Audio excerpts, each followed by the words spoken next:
రాష్ట్ర ప్రభుత్వం కాంగ్రెస్ రాష్ట్ర ప్రభుత్వం మూడోసారి ప్రవేశపెట్టిన బడ్జెట్కు ఈరోజు ఒక బీసీ బిడ్డగా నా పేరు పెద్దాపురం కుమారస్వామి రజక ఈ బడ్జెట్ విన నేను చాలా నిరసన వ్యక్తం చేస్తున్నా. ఎందుకంటే అంకెల గారెడ్లాగా ఉంది. ఈ బీసీలకు ఉన్న జనాభా ప్రకారంగా 3.8 మీరు కేటాయించిన బడ్జెట్ దేనికి సరిపోతుందయ్యా? మీరు ఈరోజు బీసీలను చులకనగా చూస్తుర్రు. బీసీల అభ్యుదయం గురించి మీరు అధికారంలోకి రావడానికి కారకులే ఈ బీసీలు.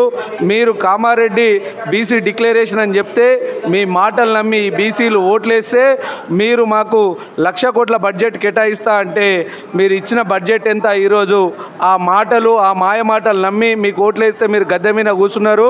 బీసీ డిక్లరేషన్లో ఫస్ట్ బీసీలకు రాజ్యాంగ విద్య ఉద్యోగ పరంగా మేము 42% ఇస్తా అని చెప్పినాము. అది ఇంతవరకు అమలు చేయలే.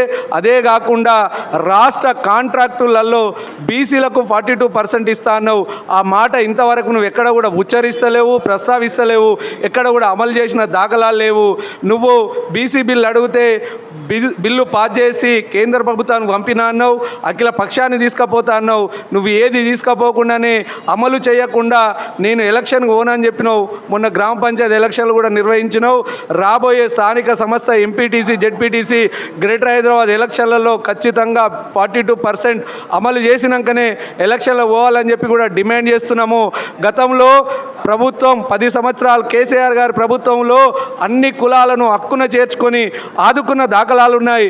ముదిరాజులకు చేప పిల్లలు, గౌడ్స్కు 10% వైన్స్లలో, రజకులకు నాయి బ్రాహ్మణులకు 250 ఉచిత యూనిట్ల కరెంట్ ఇచ్చింది.